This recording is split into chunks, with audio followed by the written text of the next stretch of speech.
I think you knew about Moseley Bog before I did. There was a wonderful meeting, I remember, in the upstairs room of the Co-op, and Joy Pfeiffer spoke. She, in 2 or 3 minutes, just had such an emotional impact on people. She was in bits about the fact that this wild bit of inner city Birmingham was threatened with a housing scheme.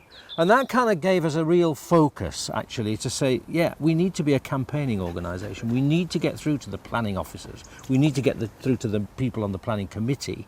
And then we won. I mean, that was the miracle. Yeah, that's right. And it's still a nature reserve today. Yeah.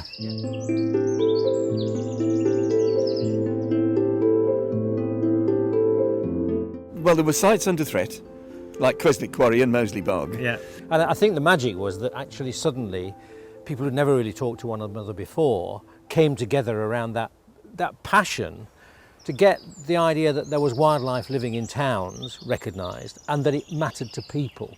And so having naturalists like you, mainstream naturalists, and landscape people like me, and a lot of teachers in education as well, all coming together saying, why is nobody realising how important this is in an urban society like ours? Yeah, that's exactly it. And people like me that had only ever lived in the conurbation had no idea that wildlife was only supposed to be in the countryside. And that was the attitude, wasn't Yes, it? I mean, that was a real shock.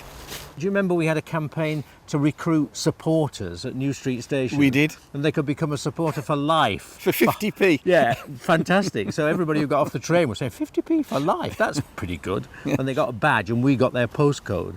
So it was a very, very different approach to nature conservation, which of course now is kind of mainstream. Yeah. Wildlife isn't about going out on day trips into the countryside or abroad. It can be. But it's about the nature on people's doorsteps, everyday wildlife, the birds singing in the garden, and the joy they get and the benefits they get to both the mental and physical health of having places that are wildlife rich right on their doorsteps. And I think people didn't need persuading of that. They just needed reminding about it. But actually the powers that be needed facts.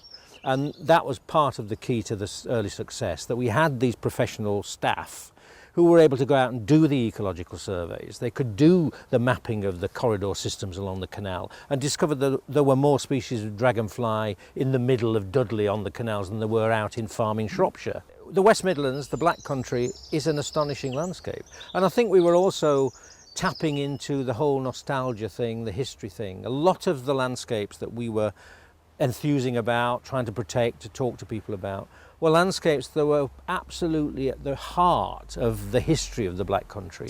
Yeah. And that kind of overlap between natural history, social history, industrial history, that was, again, a dimension to nature conservation that really hadn't happened in the countryside.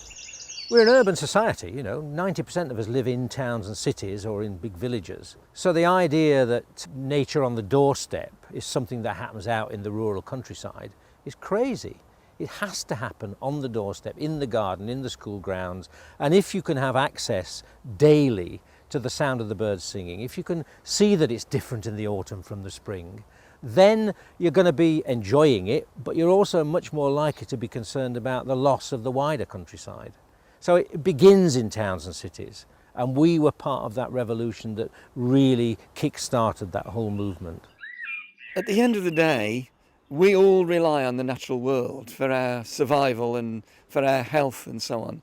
And so wildlife in urban areas is a daily reminder, really, of how important the natural world is to human welfare. And also how important it is that humans look after wildlife's welfare, because it's mutually beneficial. We're enlightened self-interest, that's the expression, isn't it? So it helps us to understand that we have to look after wildlife, because at the end of the day, wildlife looks after us.